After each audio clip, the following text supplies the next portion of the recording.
보라, 내 동서는 그의 백성과 그의 신들에게로 돌아가나니 너도 너의 동서를 따라 돌아가라. 하니 룻이 이르되 내게 어머니를 떠나며 어머니를 따르지 말고 돌아가라 강건하지 마옵소서. 어머니께서 가시는 곳에 나도 가고 어머니께서 머무시는 곳에서 나도 머물겠나이다. 어머니의 백성이 나의 백성이 되고 어머니의 하나님이 나의 하나님이 되시리니 어머니께서 죽으시는 곳에서 나도 죽어 거기 묻힐 것이라. 만일 내가 죽는 일 외에 어머니를 떠나면 여호와께서 내게 벌을 내리시고 더 내리시기를 원하나이다. 나오미가 룻이 자기와 함께 가기로 굳게 결심함을 보고 그에게 말하기를 그치니라. 이에 그 두 사람이 베들레헴까지 갔더라. 베들레헴에 이를 때 온 성읍이 그들로 말미암아 떠들며 이르기를 이가 나옴이냐? 나를 나옴이라 부르지 말고 나를 마라라 부르라. 이는 전능자가 나를 심히 괴롭게 하셨음이니라. 내가 풍족하게 나갔더니 여호와께서 내게 비어 돌아오게 하셨느니라. 여호와께서 나를 징벌하셨고 전능자가 나를 괴롭게 하셨거늘 너희가 어찌 나를 나옴이라 부르느냐 하니라. 나오미가 모압 지방에서 그의 며느리 모압 여인 룻과 함께 돌아왔는데 그들이 보리추수 시작할 때에 베들레헴에 이르렀더라. 네, 아멘. 네, 오늘 룻기 1장 후반부 말씀을 가지고 제2과 함께 나눠보고자 합니다. 오늘 한번 먼저 교재를 보시고 먼저 한번 개인으로 풀어보는 시간을 가지시겠습니다. 총 5개 문제가 나와 있고요. 또 앞에 보면은 복습이라고 지난주에 했던 것도 있습니다.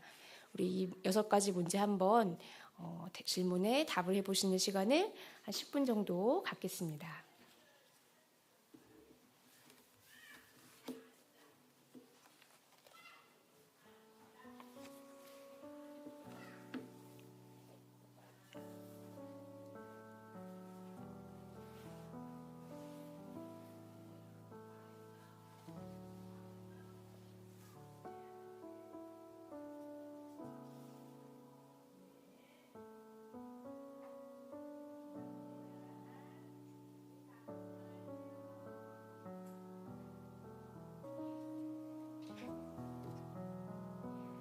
네, 이제 개인 풀이를 다 하신 것 같은데요. 우리 이제 함께 한 문제씩 한번 풀어나가면서 하나님 뜻을 찾아보도록 하겠습니다.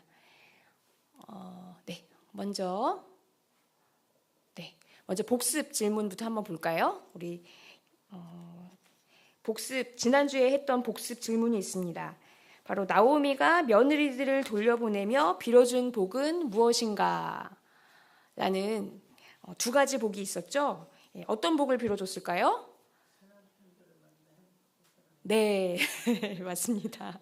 감사합니다. 네, 우리 새 남편을 만나서 행복하게 살아라. 새 출발을 해가지고 그 남편에게 위로를 받으며 살라는 축복을 해주었고 또 그 앞에 있는 8절 말씀에 보시면 이렇게 나와 있습니다. 너희가 죽은 자들과 나를 선대한 것 같이 여호와께서 너희를 선대하기를 원하며. 여기서 바로 죽은 자들이라는 거는 두 아들, 바로 며느리 입장에서는 먼저 떠난 두 남편을 말합니다. 그러니까 그 너희들의 남편과 시어머니인 나에게 잘해준 것처럼 여호와께서 그 선을 베풀어 주시기를 바란다. 너희가 나에게 잘해주었던 것들을 하나님께서 복으로 돌려주시기를 원한다. 라고 하고 있습니다. 즉 여기서 보면은 참 나오미가 참 훌륭한 인품을 갖고 있다는 걸 알 수가 있습니다. 아랫사람이 나한테 잘하는 게 당연하지. 특히 며느리가 나한테 잘하고 아들한테 잘하는 게 당연하다고 생각할 수 있는데 그게 도리지라고 생각하지 않고 당연하게 여기지 않고 감사히 여기는 마음이 있었습니다. 그래서 그 너희들의 귀한 수고 지금 돌아보니 참 너희들이 나에게 잘해주었다. 그대로 하나님께서 너희에게 복 주시기를 기도한다. 라고 말할 수 있었습니다. 이게 상당히 특별한 점이고요. 예. 그리고 또 2번째. 바로 아까 우리 정 권사님 말씀하신 것처럼 각기 남편의 집에서 위로를 하시기를 원하노라. 새로운 사람을 만나서 오늘의 아픔을 위로받기를 원한다 하고 축복을 해주었습니다. 이게 참 쉽지가 않은 일입니다. 여러분, 이게 이런 뉴스가 있었어요. 제가 찾아보니까 세상 떠난 아들 며느리 탓하는 시어머니라는 것이 있었습니다. 여기 보시면은 남편이 교통사고로 세상을 떠나자 시어머니의 원망의 화살은 이 며느리 A씨에게 돌아왔다. 그래서 볼 때마다 남편을 잡아먹었다고, 팔자가 사나워서 내 아들이 그렇게 됐다고 막 이렇게 얘기를 했다는 겁니다. 그러니까 이런 말이 있잖아요. 막 아들 잡아먹은 뭐 며느리 어쩌고 저쩌고. 네. 그러니까 그만큼 너무 나의 슬픔이 크니까 그 슬픔에 빠져가지고 이렇게 보는 경우, 남 탓을 하는 경우가 사실은 인지상정인 것 같습니다. 그런데 나오미는 어떻게 보면은 제일 힘든 사람인 것 같아요. 남편도 잃었죠. 그리고 아들도 잃었는데 두 아들을 같이 잃었죠. 그러니까 어떻게 보면 남편만 잃은 며느리들에 비해서 더 큰, 제일 큰 슬픔을 당한 사람이 바로 나오미인데, 나오미는 내가 이렇게 힘드니까 너희들의 아픔은 좀 작은 거야 라고 볼 수도 있잖아요. 그런데 그렇게 하지 않고 며느리들의 아픔을 헤아려서 새로운 남편을 만나서 위로를 받고 지금의 슬픔이 다 씻겼으면 좋겠다. 이렇게 하나님께서 길을 열어주셨기를 축복한다. 이런 기도까지 올렸습니다. 그러니까 참 나오미가 참 특별하고 참 큰 훌륭한 인격을 가진 사람이라는 것을 알 수가 있습니다. 네, 우리가 지금 이것까지가 바로 지난주 말씀에서 배웠던 부분이고요. 이제 말씀 돋보기 해가지고 5가지 문제 함께 한번 나눠보도록 하겠습니다. 첫 번째 질문입니다. 룻이 자기 민족에게 돌아가지 않은 2가지 이유는? 이라고 되어 있습니다. 우리 교재에는 15절만 되어 있는데요. 사실 16, 17절에 다 그 이유를 추론할 수가 있을 것 같아요. 네, 우리 뭐라고 답을 적으셨을까요? 첫 번째는 바로 네, 우리 한번 이 16절 A 이 앞에 전반부에서 또 우리가 그 힌트를 얻을 수가 있는데요. 우리 같이 한번 읽어보실까요? 내가 어머니를 떠나며 어머니를 따르지 말고 돌아가라. 강건하지 마옵소서. 어머니께서 가시는 곳에 나도 가고 어머니께서 머무시는 곳에서 나도 머물겠나이다. 네, 첫 번째 이유는 바로 이렇게 볼 수 있습니다. 바로 어머니와의 의리를 지키기 위해서. 네, 나의 수고를 알아주시는 어머니, 축복을 빌어주시는 어머니, 제일 힘든 분이 어머니이실 텐데 그 와중에 나의 마음을 헤아려 주시고 새 출발하라고 복을 빌어주시는 그런 어머니를 두고 갈 수가 없다. 그래서 어머니의 사랑에 보답하기 위해서 어머니가 가시는 곳에 나도 가고 어머니가 멈추시면 나도 거기서 멈춰서 살겠습니다. 무엇을 하든 어머니 가시는데 나도 같이 가겠습니다. 이렇게 선언을 했습니다. 또 2번째 이유가 있습니다. 이 2번째 이유는요, 바로 15절의 나오미의 말에서 그 힌트가 있는데요. 이 오르바의 결정, 이 동서인 오르바는 어머니 말을 듣고 그냥 자기 친정으로 돌아가기로 결정을 했습니다.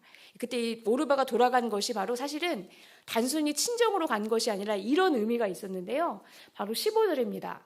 보라, 내 동서는 그의 백성과 그의 신들에게로 돌아가나니 너도 너의 동서를 따라 돌아가라.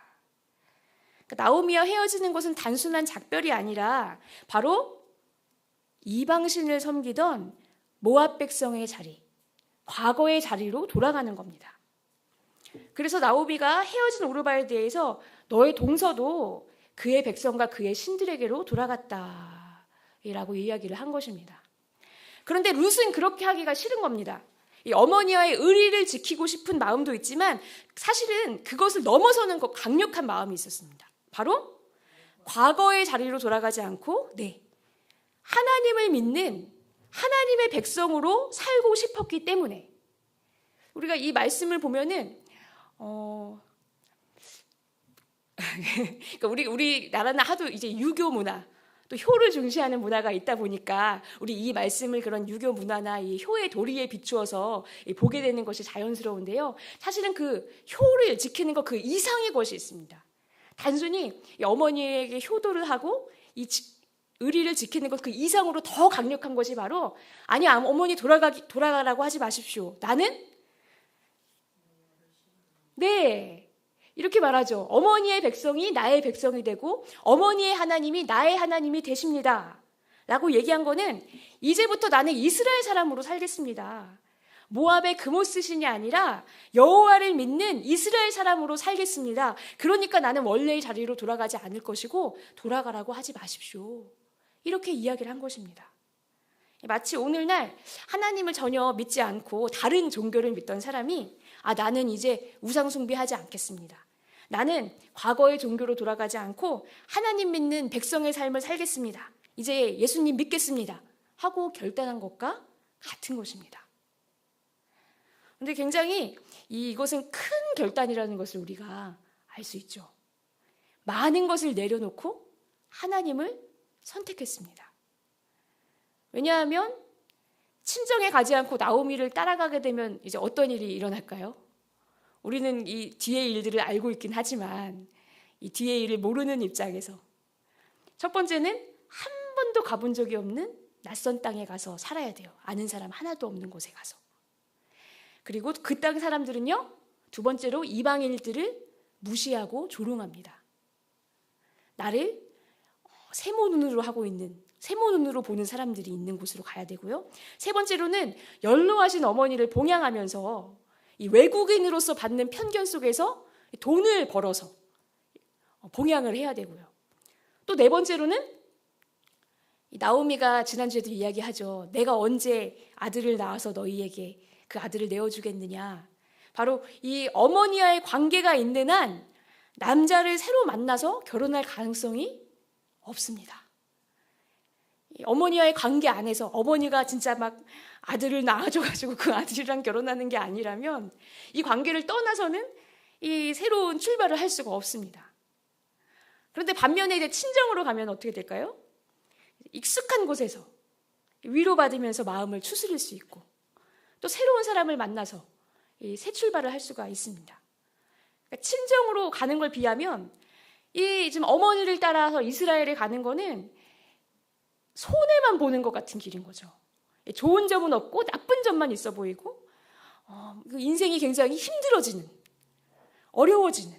근데 그럼에도 불구하고 룻은 어머니와의 의리를 지키기 위해서, 그리고 이제 하나님 믿는 백성으로 살고 싶어서 고난만 기다리고 있는 것 같은 그 길을 선택했습니다. 손해볼 것이 확실한 길, 하지만 믿음의 길을 선택할 때 하나님께서는 그런 룻의 선택 때문에 손해보지 않게 하셨죠. 어떻게 이방인이 이스라엘 커뮤니티에 들어갈 수 있겠느냐 하지만 사실은 룻의 그 선택으로 인해서 하나님께서 그 가정을 완전히 회복시켜 주시고 또 심지어 다윗 왕과 예수님의 족보에 조상으로 이름이 올라가는, 어떻게 이방인이 그냥 그 이스라엘 사회에 들어가서 그냥 낑겨 살기만 해도 좋은 건데 정통 중에 정통, 가장 권위 있는 족보에 이름을 올리는 그런 놀라운 영광을 하나님이 주셨습니다. 이 룻은 참 사실은 어떤 이스라엘 여인보다도 많은 것을 내려놓고 믿음의 길을 선택했던 진짜 멋있는 여인이라는 것을 우리가 알 수 있습니다. 우리 2번으로 넘어가면은요, 더 우리 이제 룻의 이 참 진실 어린 마음이 더 느껴지는데요. 바로 룻은 여호와에 대한 신앙을 어떻게 고백하고 있는가라는 질문입니다. 우리 16절 말씀에 또 나와 있고, 또 저는 또 17절에서도 같이 봤으면 좋겠는데요. 네, 우리 16절에서는 이렇게 나와 있습니다. 어머니의 백성이 나의 백성이 되고 어머니의 하나님이 나의 하나님이 되시리니. 바로 이것은 저는 이제부터 모압 사람이 아니라 이스라엘 사람으로서 여호와를 믿겠습니다 라는 것인데요. 이게 더 진심이라는 게 느껴지는 게 바로 17절 말씀입니다. 우리 17절 말씀 좀 글씨가 작은데 보이실까요? 우리 보이시는 분들 저랑 같이 한번 읽어주시면 감사하겠습니다. 어머니께서 죽으시는 곳에서 나도 죽어 거기 묻힐 것이라. 만일 내가 죽는 일 외에 어머니를 떠나면 여호와께서 내게 벌을 내리시고 더 내리시기를 원하나이다 하는지라. 네. 여러분, 이 말이 무슨 말일까요? 어머니께서 죽으시는 곳에서 나도 죽어 거기 묻힐 것이라. 제가 예전에는 이걸 보면 뭐야, 순장도 아니고 너무 무섭다 이런 생각을 했었는데요. 예. 만약에 이 룻이 그냥 어머니에 대한 사랑과 책임 때문에, 이 책임 때문에 이렇게 어머니와 함께 가는 정도라면 이런 말을 안 합니다. 왜냐? 어머니를 평생 살아생전 열심히 모시다가 어머니가 돌아가신 후에는 자기 고향에 가면 돼요. 자기 친정에 가서 돌아가서 편안하게 지내면 되는데, 룻은 그 말을 한 게 아니라 어머니가 돌아가셔도 나는 거기 계속 살 거라고. 나는 거기서 계속 이스라엘 사람으로 살다가 거기서 나도 묻힐 겁니다. 이 말을 하는 겁니다. 그러니까 즉 나는 어머니가 돌아가셔도 거기 계속 살겠다. 이건 그만큼 하나님에 대한 믿음으로 이것을 선택했다는 걸 우리가 알 수가 있습니다. 또 심지어 그 뒷 구절을 보시면 만일 내가 죽는 일 외에 어머니를 떠나면 여호와께서 내게 벌을 내리시고 더 내리시기를 원하나이다 라고 했는데요. 이거는 바로 내가 죽어서 말고 내 마음대로 어머니를 떠나는 일을 한다면 하나님께 벌을 받고 더 받아도 좋습니다 하고 무려 하나님의 이름으로 맹세를 하고 있습니다. 지금 이게 그래서 우리가 알 수 있죠. 아, 이것이 진심이구나. 네, 진심. 네. 진심이 아니면 이런 맹세를 할 수가 있을까요? 사실은 이제 하나님의 이름으로 맹세하는 거는 율법에 이제 그렇게 하지 말라고 주님이 말씀하고 계시지만 이제 룻은 그런 것까지는 잘 모릅니다. 하지만 그만큼 나는 하나님을 믿다가 어머니와 함께 살다가 어머니가 돌아가셔도 그 땅에서 계속 살다가 묻힐 겁니다. 이렇게 맹세를 할 수 있는 겁니다. 네, 여러분 어떻게 한번 이거는 교재에 없는 질문인데요. 어떻게 한번 생각하세요? 어떻게 룻이 이렇게까지 하나님을 믿겠다고 결단을 할 수 있을까? 한 번도 이스라엘에 가본 적이 없는데 모압에 살던 곳에 이 시어머니와 남편이 와가지고 거기서 결혼해서 생활했던 룻인데 어떻게 고향을 떠나서 이스라엘에 가고 하나님을 믿겠다고 이렇게 굳게 결단을 할 수 있을까 하고 한번 추측을 해봅니다. 이 이유가 말씀에 나와 있지는 않지만요. 룻이 어떻게 해서 하나님을 이렇게 알고 하나님의 이름으로 막 맹세를 하잖아요. 모르는 게 아니거든요. 어떻게 이렇게 룻이 하나님을 알게 되었을까? 유일한 통로는 바로 나오미 뿐입니다. 시아버지가 돌아가신 다음에, 그러니까 남편이 죽은 후에 결혼을 시켰거든요. 그러니까 이 룻은 이제 홀로 된 나오미가 두 아들을 결혼시켜가지고 이제 들어오게 된 며느리인데, 이 나오미, 이 며느리의 수고를 알아주고 고마워하고 또 새 출발하라고 축복해주는 그런 그 사랑과 인격을 아마 평상시에도 잘 해주고 있었겠죠. 그래서 그러한 이 관계 가운데서 하나님을 알게 되고 사랑하게 된 것이 아닐까 하고 생각을 해봅니다. 물론 나오미도 신앙이 완전하지는 않습니다. 이스라엘에 흉년이 들었다고 하나님이 주신 기업, 땅을 포기하고 외국으로 왔거든요. 그리고 지금도 다시 베들레헴에 가는 것도 하나님께 믿음을 정비하려고 간 게 아니라 그 땅에 양식이 다시 있다는 소리를 듣고 가거든요. 그러니까 나오미가 좋은 점도 있지만 사실은 믿음이 그렇게 완전하지는 않습니다. 근데 그럼에도 불구하고 이 나오미와의 관계를 통해서 하나님을 느끼게 된 룻이 이렇게 나도 어머니처럼 하나님 믿는 백성으로 살겠습니다 하고 결심하게 되었구나 하고 우리는 또 알 수가 있습니다. 우리도 이렇게 나오미처럼 쓰임 받을 수 있으면 참 좋을 것 같아요. 나오미처럼 믿음이 완전하지는 못할 때가 많지만 그래도 다른 사람들과의 관계에서 이렇게 나오미같이 또 예수님처럼 그런 인품으로 살아내서 그들도 나도 하나님을 믿겠다고 결단하게 하는 그런 구원의 통로로 쓰임받는 우리 모두가 되었으면 좋겠습니다. 네, 우리 이제 3번으로 한번 넘어가 보겠습니다. 네, 3번 이제 베들레헴에 그렇게 해서 도착을 했는데요. 베들레헴에 도착한 나오미는 하나님을 어떻게 생각하고 있는가, 하나님에 대한 인식이 어떠했는가라는 질문입니다. 네, 우리 20절과 21절에 있었는데요. 여러분 어떻게 답을 적으셨습니까?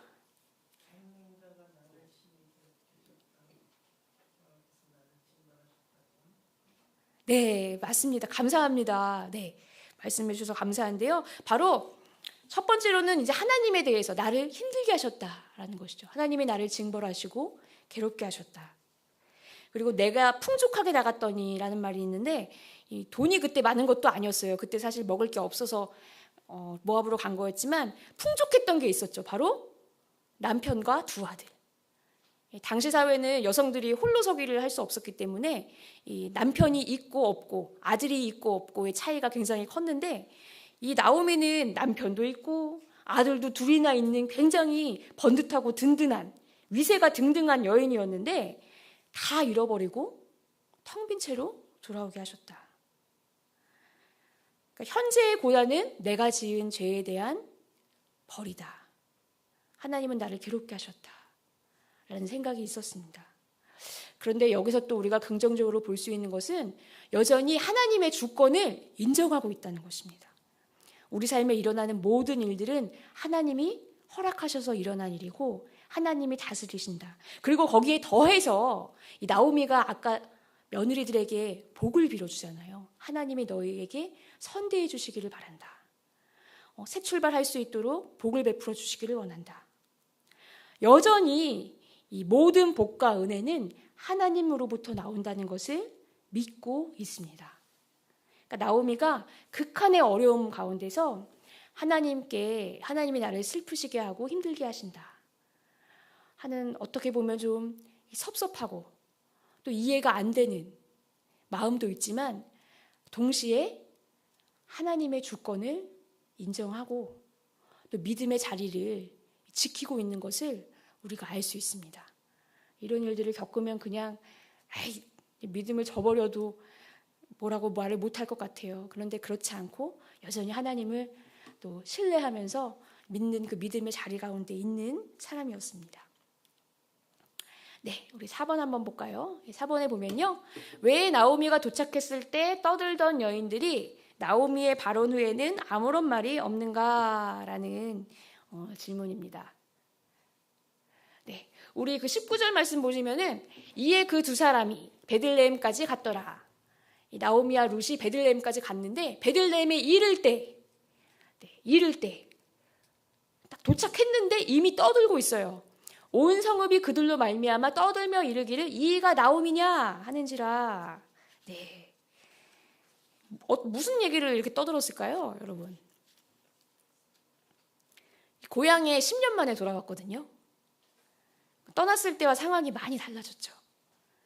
전에는 남편의 든든한 아들 둘이나 있었던 그런 여인이었는데 집안의 남자들 다 사라지고 웬 젊은 이방 여자 하나 데리고 돌아왔는데 또 10년이 지났으니까 노아도 있었겠지만 아마 마음고생을 많이 하면서 나오미의 안색이 많이 수척해졌을 것 같아요. 그 모습을 보면서 야, 나오미냐? 나오미 맞아? 나오미가 돌아온 거야? 이 베들레헴에 이르를 때 이 막 베들레헴에 도착해가지고 하루 이틀 지난 다음에 막 떠든 것도 아니고 이를 때 왔는데 막 벌써 막 안주거리로 삼아가지고 이렇게 저렇게 떠들고 있다는 겁니다. 그런데 나오미가 아까 우리 그 3번 문제에서 나온 것처럼 하나님이 나를 괴롭게 하셨다. 나에게 벌을 주셨다. 이런 말들을 덤덤하게 하잖아요. 그래서 나를 나오미라고 부르지 말고 마라라고 불러라. 기쁨이라는 뜻이라는 나오미라고 부르지 말고 나를 쓴맛, 쓰다 이런 뜻의 마라라고 불러라. 이렇게 말을 했는데 이 말을 하니까 이렇게 떠들던 사람들이요. 그거에 대한 대답을 안 합니다. 그래서 9절에 보시면 21절에 나오미가 대답하고 아무 대답이 없고요. 그리고 22절에 바로 이제 다른 이야기를 또 이야기가 전개가 되고 있습니다. 나오미의 말에 아무 대답도 없이 침묵했습니다. 왜 그랬을까? 바로 정답은 나오미의 슬픔에 공감이 되었기 때문에입니다. 나오미의 이야기를 듣다 보니까 하나님이 데려가시면 받아들일 수밖에 없고 하나님이 벌을 내리시면 또 받아야 하는 것이 나오미나 자기들이나 다름이 없습니다. 그래서 무슨 죄를 지었길래 저렇게 됐을까 궁금할 수도 있지만 나도 이런 어려움을 당할 수 있는데 나도 이렇게 혼날 수도 있는데 라는 생각 때문에 더 이상 그 옆에서 함부로 뭐 찢고 까불고 떠들 수 없게 된 것이죠. 그래도 참 성숙한 하나님의 백성들이라는 것을 우리가 알 수가 있습니다. 이 얘기를 듣고선 또 자기들끼리 수군거릴 수도 있잖아요. 야, 무슨 죄를 지었대? 모압에 가서 무슨 잘못을 했대? 응? 모압 땅에 가서 뭐 이방 여인들이랑 뭐 바람 난 거 아니야? 뭐 이런저런 얘기를 할 수도 있지만 그 말을 하지 않고 침묵을 지켰습니다. 이렇게 성숙한 공동체는 한 사람이 큰 고난을 당했을 때 거기에 대해서 막 자기들끼리 걱정해 주는 것처럼 하지만 사실은 이야기하면서 재미있어서 이렇게 말을 하는데요. 그런 것은 하나님께서 그 마음을 다 아시죠. 그리고 그것은 상처가 됩니다. 근데 믿음의 공동체는 한 사람이 큰 어려움을 당했을 때 거기에 대해서 공감하면서 이 말을 줄입니다. 그래서 우리도 다른 사람들의 어려움을 보면서 상처를 주지 않도록, 또 하나님 앞에서 그게 죄가 되지 않도록 입술에 파수꾼을 세워야 됩니다. 그래서 이것을 위해서 다윗도 내 입술에 파수꾼을 세워달라고 간절히 시편에서 기도했죠. 이것이 바로 우리의 기도와 삶이 되어야 될 줄로 믿습니다. 네, 마지막 이제 5번 함께 보겠습니다. 네, 5번. 네, 나오미와 룻이 베들레헴에 도착한 시기는 언제입니까? 입니다. 네, 언제일까요? 네, 감사합니다. 바로 보리추수 시작할 때. 여러분, 이게 우연일까요? 한창 농번기 때 올 수도 있잖아요. 이거를 계산해서 온 것이 아니거든요. 나오미와 룻이 그냥 두 아들을 잃고 정리해서 자연스럽게 왔는데 때마침 보리추수가 시작할 때였다. 씨 뿌릴 때도 아니고 농번기도 아니고 1년 중에 가장 풍성한 때라서 나그네가 오더라도 나누어 줄 수 있고 이삭을 죽게 해서 배불리 먹게 할 수 있는 그때에 하필이면 오게 됐습니다. 이게 바로 우연이 아니라 하나님께서 세밀하게 인도하신 결과인 줄 믿습니다. 하나님은 여호와 이레의 하나님이시죠.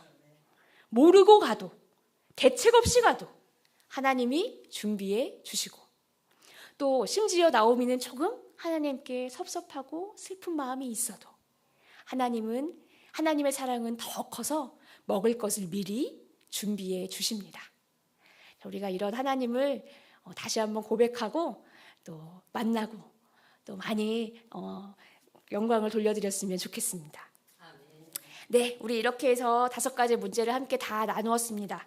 우리 이제 삶의 내비게이션으로 오늘 말씀에 대하여서 우리 삶을 비춰보면서 한번 살펴보고자 하는데요. 이 핸드아웃에 보시면 오늘 그 나눌 질문들이 있습니다. 우리 책에 있는 질문은 집에서 한번 개인적으로 한번 답해 보시면 좋고요. 오늘 어떤 것 있는지 6가지 질문 제가 준비했는데 한번 함께 읽으면서 한번 보겠습니다. 1번은요. 이 나오미가 이 며느리들의 수고를 당연하게 여기지 않고 고마움을 알아주고 표현했잖아요. 그래서 참 관계가 더 좋았고, 그래서 며느리들에게 또 그러한 이 사랑과 돌봄도 받았다고 보여지는데요. 나도 그렇게 살고 있는가 하는 질문입니다. 나도 가족과 친지, 교우들의 수고를 당연하게 여기지 않고 감사하게 생각하고 있습니까? 또 그 마음을 표현하며 살고 있습니까? 만약에 깨달아지는 수고가 있다면 오늘 그분께 고마움을 표해보세요 라고 되어 있습니다. 네, 우리 2번입니다. 2번은요, 이 나오미의 그 그릇이 굉장히 큰 여성이거든요. 자기 고통에만 빠져있지 않고 며느리들의 슬픔을 헤아릴 줄 아는 그 그릇. 그래서 오히려 이 지금의 눈물이 다 씻어졌으면 좋겠고 내 아들 다 잊었으면 좋겠다. 새로운 남편 만나서 위로받기를 바란다. 축복을 해줄 만큼 굉장히 큰 그릇의 여인입니다. 이 나오미와 비교하면 우리가 나오미와 같은 뭐 일을 정확하게 뭐 경험한 건 아니지만 그래도 내 그릇은 어느 정도 될까 한번 답을 한번 스스로 객관식이 표시를 해보십시오. 그래서 1번은 나오미보다 작다. 이런 건 이런 마음이겠죠. 내가 제일 힘들어. 어쨌든 이런 마음이고요. 2번은 나오미와 비슷하다. 3번은 나오미보다 더 큰 분. 나도 괜찮은데 네가 진짜 힘들 거야 라는 그런 마음. 한번 1번, 2번, 3번 혹은 그 중간에 나는 있다. 1번과 2번 중간에, 2번과 3번 중간에 이렇게 답을 해보셔도 좋을 것 같습니다. 한번 객관식으로 한번 표시를 해보시고요. 3번은 이런 질문입니다. 룻은 손해만 될 것 같은 길을 선택했지만 하나님은 믿음의 선택 때문에 룻이 절대 손해보게 하지 않으셨습니다. 여러분도 룻과 같은 간증이 있으십니까?